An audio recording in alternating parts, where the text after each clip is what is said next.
more excited than I was. But I was excited. I got to go play football with my friends. I got to do what I always wanted to do as a 10-year-old boy in 1977. That makes me 52. 10-year-old boy in 1977, I would be in the front yard playing by myself football, while my brothers and dad would all go out on their tractors because I was young to 10 kids. There were 8 of us boys and 2 of us girls. 2 girls, not us girls. That's quite a way to start. So I'd be playing football by myself in the front yard. So I'd be taking the hike from the virtual center, and I'd be hut 1, hut 2, hike, and then hike the ball to myself. And then I'd come back, and I'd hand the ball off to myself. And sometimes, if I wanted to switch it up, I would throw the ball to myself. Oddly enough, I usually scored. Football at our house on Friday night, or Friday nights around our house, were all about football. I mean, I got to go and watch my older brothers play quite often. I got to be near the end zones, and we'd be playing our own game of football, us boys, or we'd be under the bleachers causing havoc. But that's really what we wanted to do. We just wanted to be around other football players. And that was it was the best. It was just the best. You know, my brother and I, growing up, my next older brother, he was 2 years older than me, actually minus 1 day, 2 years older than me. I'm July 11th, he's July 12th. We not only shared a bedroom, but we also shared a bed. That doesn't happen very much anymore these days. But it was nice growing up, I guess, because we had this poster on the wall. And this poster was of Bart Starr. We had gotten it out of the cereal box. You don't hear about that much anymore either. Well, when I was in the front yard, I'd be pretending to be Bart Starr or Fran Tarkington or Terry Bradshaw. I mean, those are who I wanted to be. I was all about football. So the first day of football camp couldn't come soon enough. But when it did, you know, the first day we were working on our conditioning. So we were all about running, and we were running, and we were running. You know, that's what we wanted to do. We were with other football players, so they were running, so we ran. But we got to wear these cool shirts. That was what made it. Second day, towards the end of that day, I did have a little bit of a headache, and everything was okay. Second day, we were working on our blocking and tackling. So we were down in our 3-point stance. I'm going to try to do this without falling. 3-point stance, and we went hut 1, hut 2, hike, and then we get up and we pop the other guy on the other side of the line. I mean, that was it. We were doing what we wanted to do. We were with other football players. I got to know the high school football players at that time, guys like Jeff Fiesel and Randy Lee, all names that don't mean anything to you, but they were who I wanted to be when I grew up. Do you remember who you wanted to be when you grew up? You ever thought about that? It probably didn't turn out that way, did it? Life's turned out differently than you've expected. But that's okay, because you've been able to reimagine your life. That's what this story is about. It's a unique story, my story. It's not your story. You can't have it. But you have your own, so you don't need my story. You know what makes you unique. That's what this story is all about. So as I continue on throughout the rest of this presentation, I'm encouraging you to drift off a little bit. I'm going to ask you back here in a little bit as well, but drift off a little bit and think about what makes you unique. Because if you can understand what makes you unique and be able to use it, then you are going to be more happy than you ever thought you could possibly be. Because that is what's happened to me. I know what makes me unique. And we're going to talk about that in a minute. But the third day of football camp came, and I don't even remember what we covered that day. I was blindsided, and it didn't happen on the football field. I remember getting home at the end of the day and laying on the couch, and I got up to use the restroom, and that's the last thing that I remember. I blacked out, and my mom took me to hospital after hospital after hospital. Her 10-year-old boy wasn't awake, and she couldn't do anything about it. I can't imagine how she felt. But she finally found someone that could tell her what was wrong. They said that I had hydrocephalus. Hydrocephalus? That's cephalus, not syphilis. I was 10. I was quickly taken in for surgery, and I had a shunt put in my skull, actually on the outside of my skull, and it runs down the entire side of my body and drains the excess cranial fluid into my abdomen. That's what hydrocephalus is. It's that excess buildup of cranial fluid. Well, a few days went by and I'm still in the hospital, and I'm like, man, I'm feeling good now. Let's get back to football camp. And the doctors come in, and they looked at me and they asked me how I was doing. I said, I'm doing great. Let's get back to football camp. He said, Mr. Wagner, I'm afraid your football career is over. Over? It hadn't even gotten started yet. How can it be over?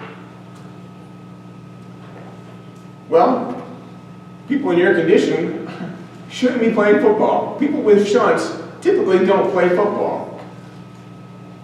So we're recommending that you don't play football. Well, what am I supposed to do? What am I supposed to do? They said, just go live your life. So that's what I did. I just went and lived my life. Like much of you did when things turned out differently for you.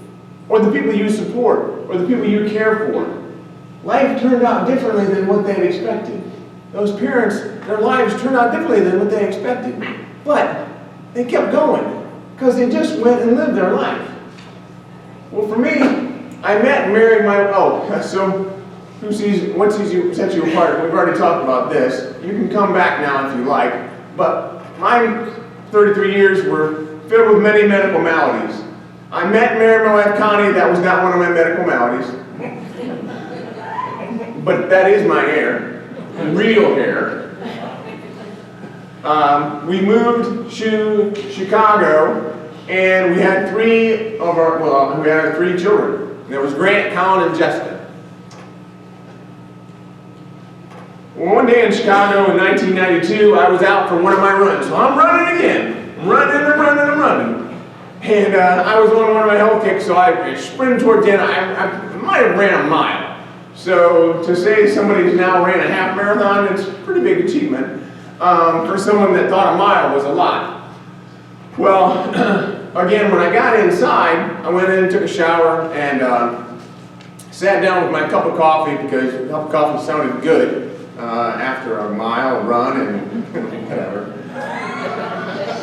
Not sure why. So I sat down and I was going to read the Chicago Tribune and watch the Chicago Cubs because I was trying to become a Cubs fan. I just moved there and it seemed like the thing to do. So I'm going to watch the Cubs, but I reached for my coffee cup, and when I reached for my coffee cup, my fingers seemed kind of numb. And when I rubbed my face, it almost seemed like I'd been to the dentist's office and the Novocaine hadn't worn off yet. So my wife took me to the emergency room.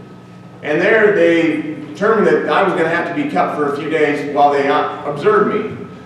So in observation, the one thing they did, they had many tests, but one of these tests was called an angiogram. An angiogram is where they take a needle and they put it in a vein and they route it, for me, it was up into my brain. And the needle is attached to a tube. And when the needle is up in your brain, for me, they shoot this dye through the tube. And it shows all the different vessels that are in your brain.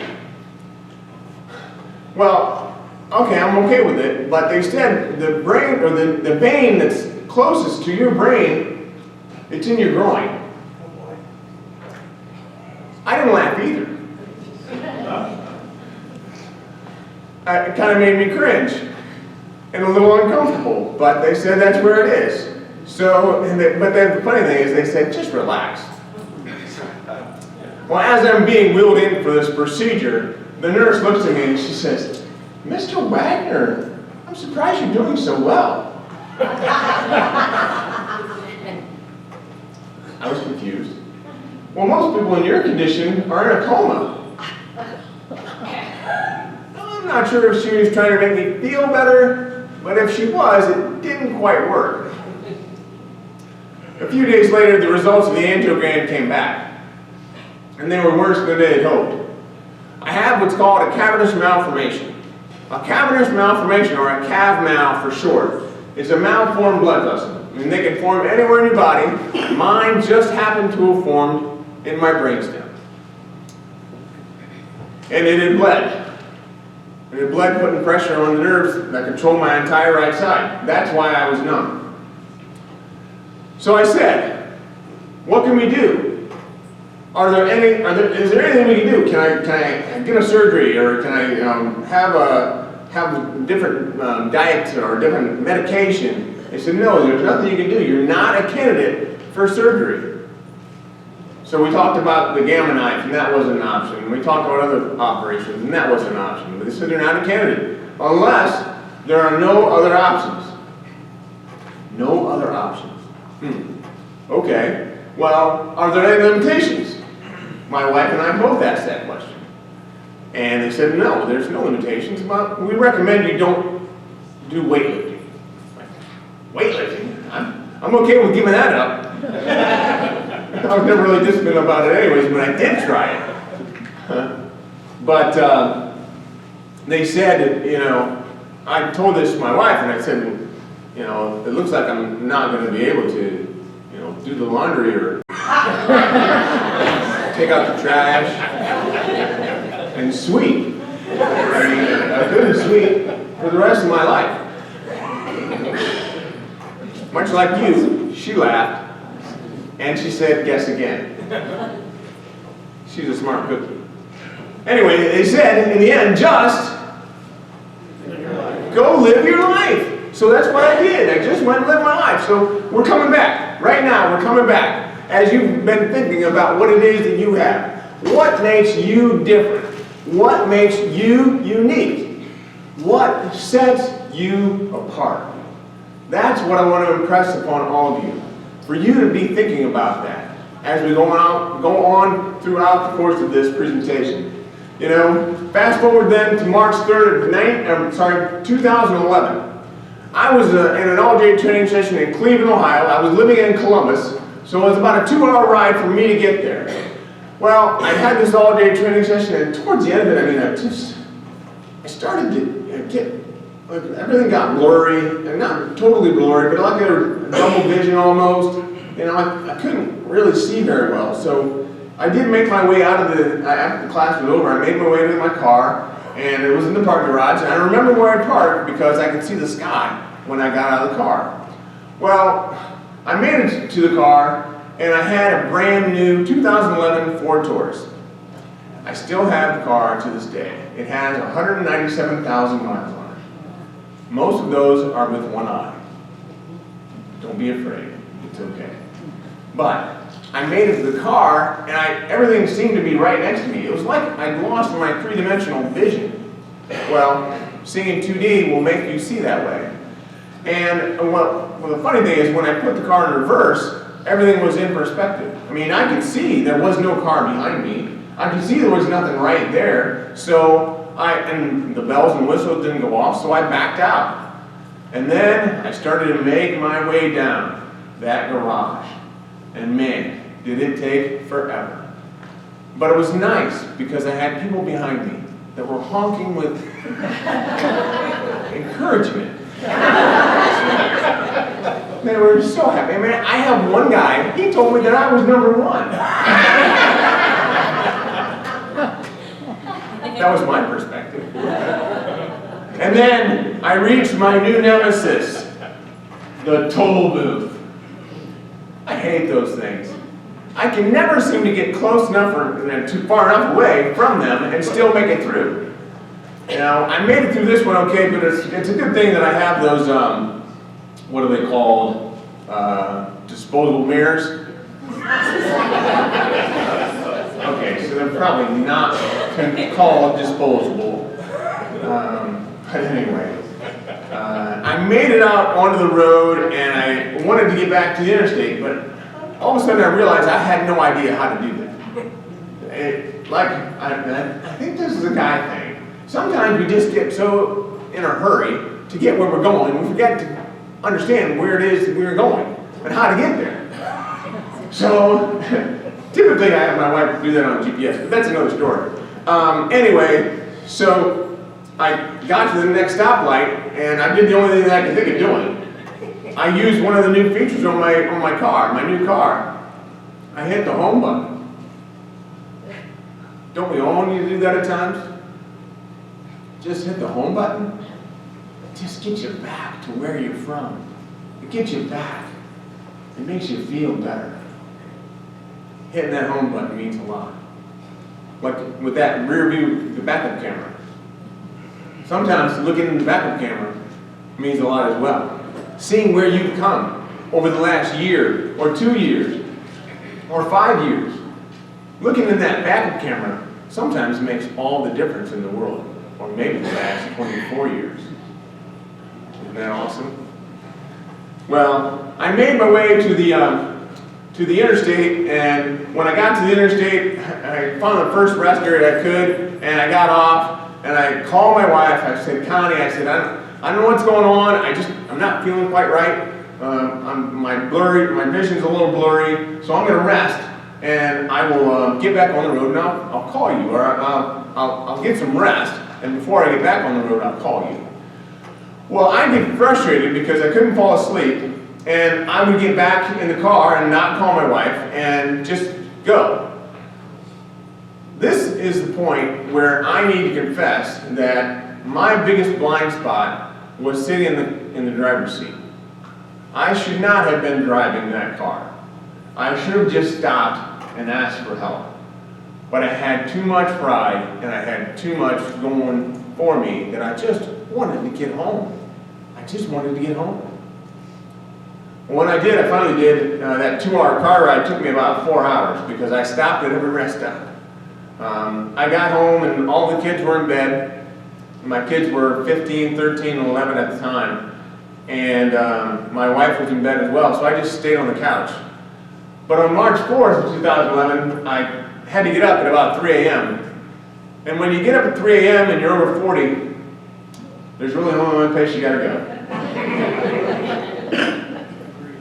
Agreed.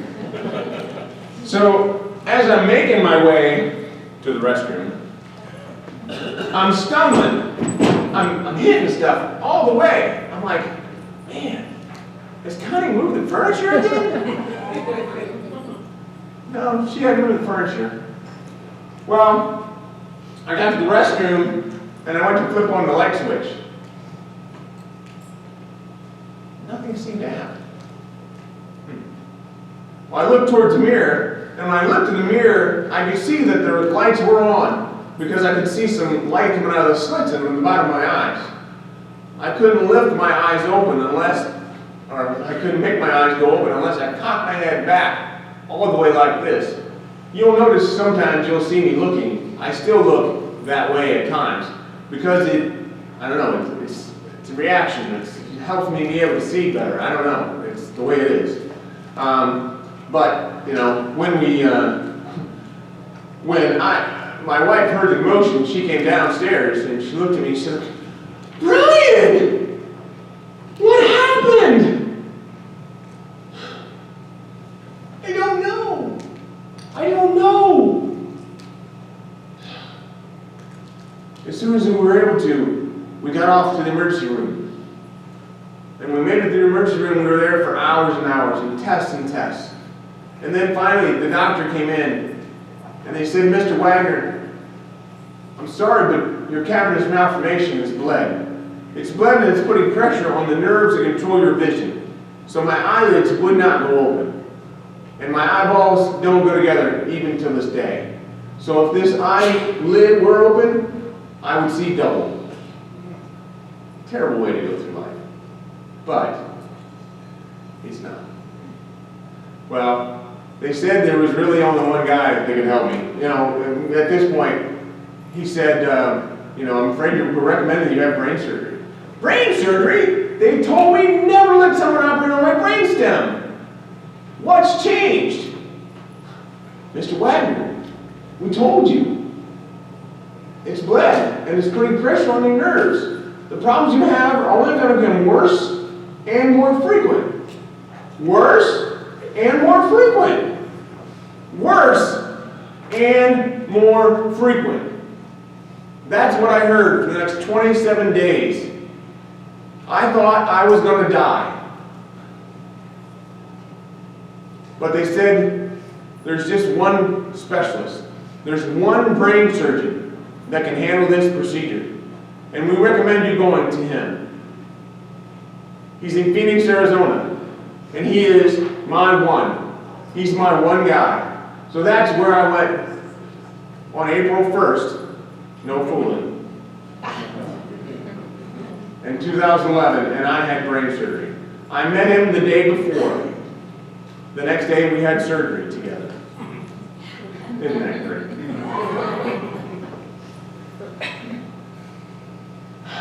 I'll never forget going into surgery. I was laying there, and my best friend flew from Columbus to be there with me and my wife. And I didn't want to admit to her that I was scared, but he knew. And as I'm laying there, we're talking, and they said, Mr. Wagner, we want you to count from 10 backwards. 10, 9, 8. That was it. I don't remember another thing. Well, now I know that I had one of those halos on. They put me in this halo, and they screwed it in so my head wouldn't move during surgery. But that was the last thing I remember. The next thing I remember was I woke up in the hospital, and I was walking the hall. I was able to walk the hall that afternoon that I had surgery. The next day, within 24 hours of having brain surgery, I was discharged from the hospital with a little bottle of extra strength Tylenol. We stayed for the next 6 days in Phoenix because we already had the hotel reserved for a week. We stayed there to be close to my doctor. But during that process, during that time and the months afterwards, I had to get comfortable with being blind. How do you get comfortable with being blind? That was a hard thing to do. When you're blind, it's humbling when you have to wait on a ride from a colleague, because I still wanted to work. I still had to work. It's awkward when you walk into the wrong restroom and use it. It's really frustrating when your wife really does move the furniture. But all those things have taught me a lot. As I was blind, I made a promise. And we're going to talk about that promise here in a minute, because that promise is why I'm here today. And that is the deal that I made. It was more of a deal than anything. I made a deal with God. I said, God, if I can get through this, the most hardest, most grueling thing I've ever been through in my life, if I can get through this, I want to be able to help other people. And that's why I'm here today. I'm here with you, not because you have something you're going through really bad, but I'm willing to bet you there are many people in this room that are going through something that's really bad. They just don't show it. I show my stuff on my face. I can't help it. But there's also people in here that are encouragers. The encouragers are the ones that I also want to talk to, because it's very important for me to give encouragement to you as well, because I love the work you do.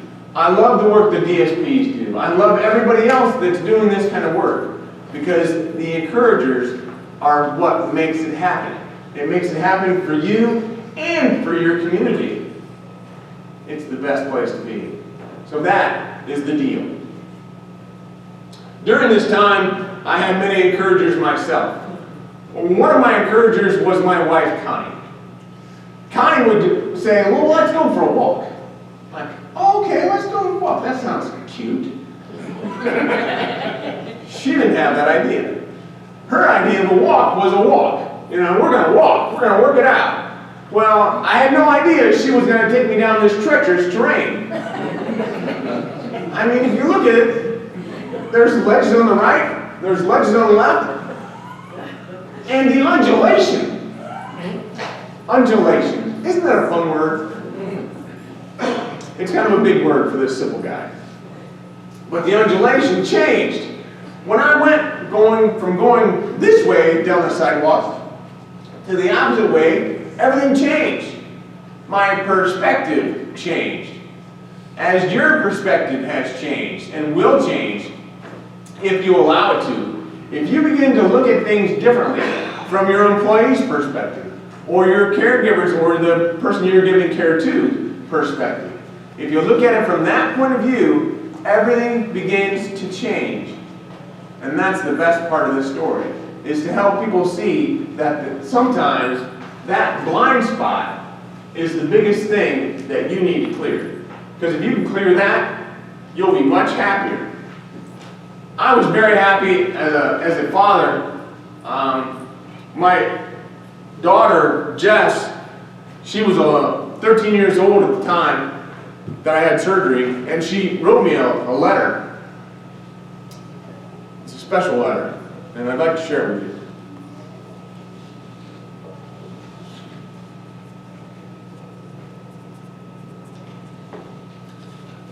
I'm trembling.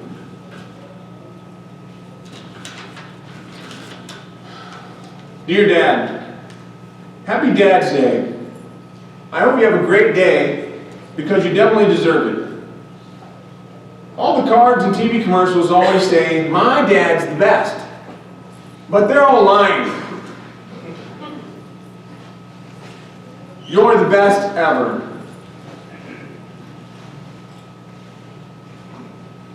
Sure, other people's dads are great. They're younger than you, and they're sportier, and they're funnier. But you've got something that they don't have: bravery. Even after everything you're going through, you still get out of bed in the morning. You still joke around. You still go out and play with us and cook on the grill, even though you only have half of one good eye. But you do more still. You teach me. You teach me even though you go through the most grueling, toughest things. If you just believe that God is right there with you through everything. Believe that everything turns out okay in the end. Believe that sometimes the only thing you can do is hope beyond hope. Then maybe, just maybe, you'll make it out alive. Not always unscathed, but alive. And giving me that hope, that sense of belief. Well, I take that over a dad with two good eyes any day.